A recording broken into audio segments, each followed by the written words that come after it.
Hello everyone and welcome back to my channel. Today we are going to go over the few books I managed to read in December. Sadly in December I got sick. Between working a lot, being sick, and the holidays themselves, I did not get as much read as I normally would. But we're going to talk about that and talk about the books I did manage to complete and start.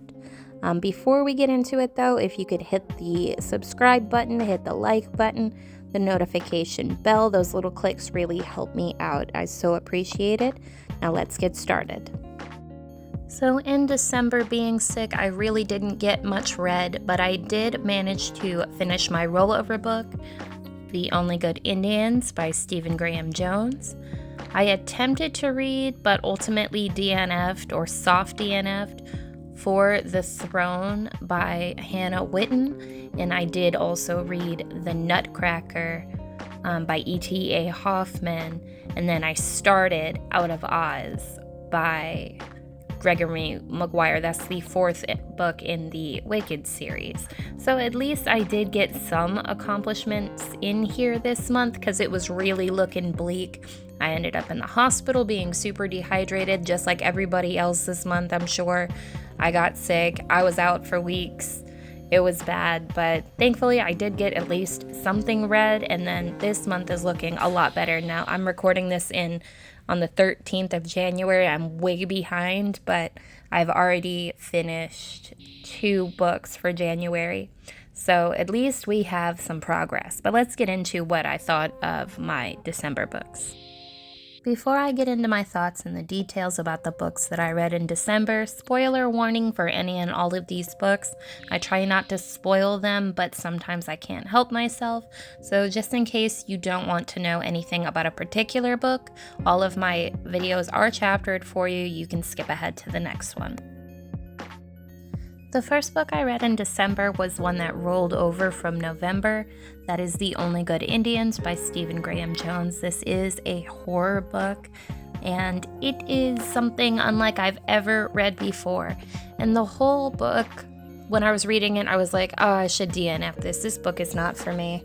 I should DNF this, and I didn't. I pushed through because it was my buzzword-a-thon prompt for the buzzword of only for November. So I just kept pushing through so that I could mark it off on my challenge. And, you know, I did enjoy the overall story of the book. It was the companion concepts that I didn't enjoy so much. Like, there was a lot of basketball references and car references in this book, and those are just topics that I have no understanding of, so I didn't enjoy those aspects so much. But the overall story of this book I did like. This book is about 4 men who have poached elk on elder territory, like within their tribe. They're Native American men. They're of the Blackfeet tribe, and they poached elk on land they shouldn't have been on and harvested 9 elk. They were caught and ended up having to get rid of all of the meat.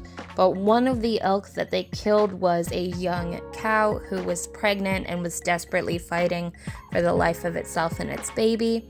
And that elk comes back to seek its vengeance in many forms later on in their lives. So the actual story of like the ghost elk sounds crazy, but it was like really good and really interesting and really well done. But the surrounding topics, and also check your trigger warnings for this book, because the animal cruelty and the animal death in this book is way off the charts. It was one of the reasons I really didn't want to continue with this book, but did anyway.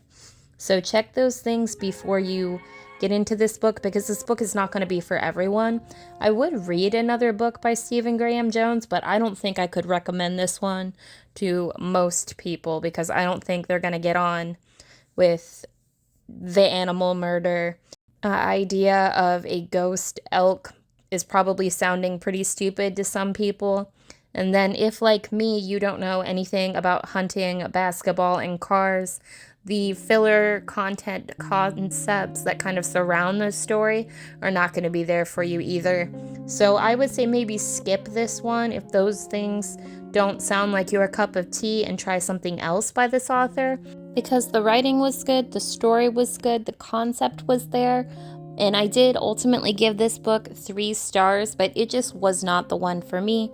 So if those ideas don't sound like they're for you, then maybe skip this one and try something else by this author. But I still thought that the story was okay. It was bogged down by unlikable characters and unfamiliar concepts, but it was still okay. Not the worst. The second book that I attempted to read in December was For the Throne. This is the second book in the Wilderwood duology by Hannah Whitten, and I was really excited to read this book. I thought I was going to devour it like I did the first one, but I could not get on with this. This is a romantasy fairy tale retelling of something of Beauty and the Beast, something of Little Red Riding Hood, something of Snow White and Rose Red, but I could not make myself care about this book or the characters. This book follows Neve, who is the older sister of the two, Neve and Rhaedaris. The first book was mostly about Rhaedaris. This one is mostly about Neve, though there are multi-POVs between the two sisters amongst other characters. Now, this story was filled with crappy I did get kind of far in it. It was 27% before I DNF'd, and it was just feeling like crappy fan fiction. Oh, I fell into you. Isn't that chemistry? Oh, helping me by giving me your cape to keep me warm. Don't we have such the best chemistry? And I was not feeling it.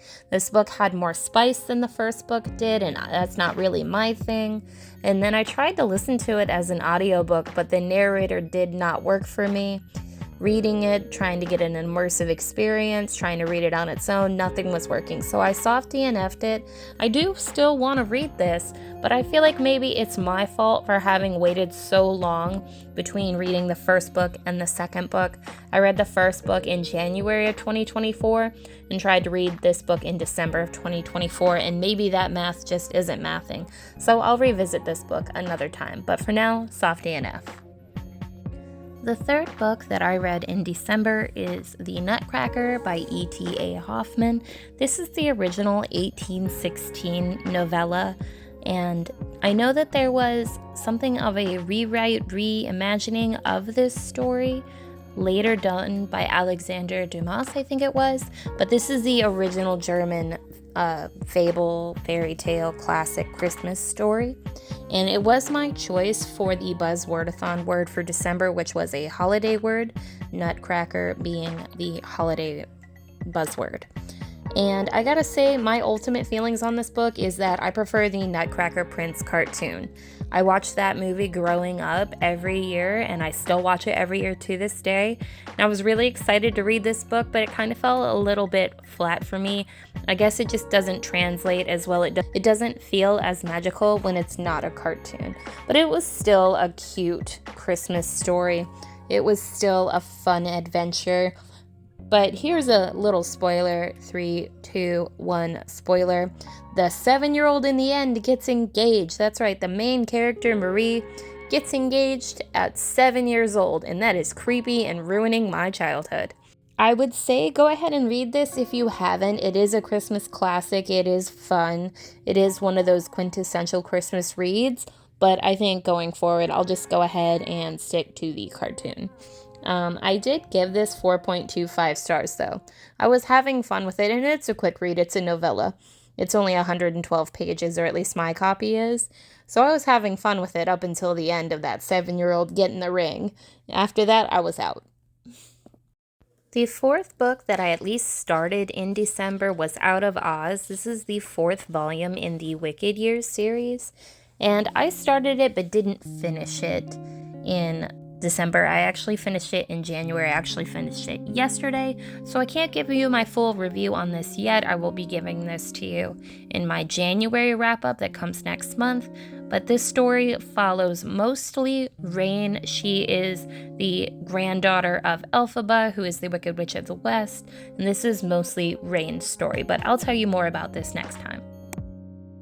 Hard to give you a best and worst on a book month this dismal, but I suppose the best was going to go to The Nutcracker by E.T.A. Hoffman, and the worst has to go to the only other book I completed, The Only Good Indians by Stephen Graham Jones. This was a womp womp month. Let's do better this year.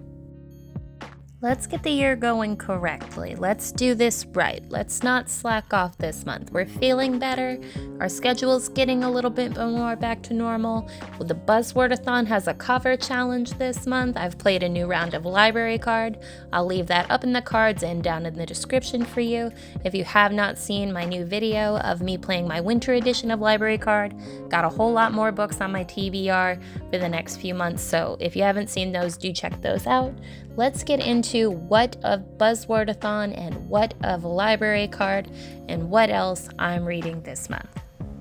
Let's start with rollovers because I've already mentioned one, and that is Out of Oz by Gregory Maguire, the 4th book in the Wicked series.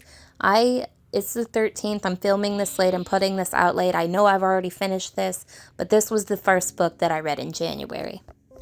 Moving on to the Buzzwordathon, this is a yearly challenge that I participate in. I participated in for the first time last year, and I'm definitely doing it again this year. And this year, Kayla has added in a cover challenge to pair with the Buzzwordathon challenge. And the buzzword for January is truth and lies. The words have to either be truth or lies or liar, lying, something like that. And for this prompt, I chose We Were Liars by E. Lockhart. And I already know I already finished this book. I finished this book today right before I did this video. So I know this one's in the bag. I'll review it in my wrap up next month. Now, the cover prompt for January is something with a pattern, and for this, I will be using my copy of Emma by Jane Austen. I have never read a Jane Austen book before. This is my very first, and I'm super excited to get into it. Now, moving on to my library card TBR, I'm not sure what I'm going to be able to read within this month. It depends on how long it takes me to read Emma, which I'm starting tomorrow. But after that, I think my biggest pulls from my library card game are Club Dead by Charlaine Harris. This is the 3rd book in the True Blood series, the Sookie Stackhouse series, the Vampire Mystery series. This is the 3rd book in that series, and I eat these books up, so I might do that one. I'm really also looking forward to Carrie by Stephen King. It's been like 2 years since I read a Stephen King book, so I'm really itching to get into that one. Or maybe I could get into a bigger one if I have more time, like Blood and Gold, The Vampire Chronicles. I think that's book 7 or 8 by Anne Rice. Those are my 3 books I'm like most looking forward to next.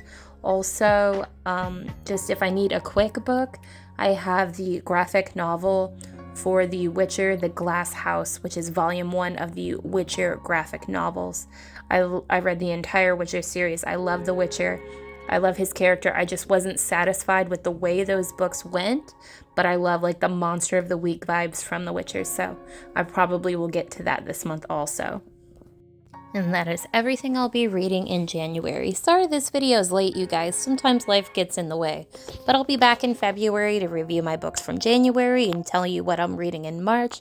In the meantime, don't forget to like, subscribe, hit the notification bell. Check out my TBR library card game video for my winter edition that lasts a few months. So check out everything I'm reading. That'll give you a good sneak peek as to what I'll be reading over the next few months. And I will see you in the next one. Thanks for hanging out with me. Bye.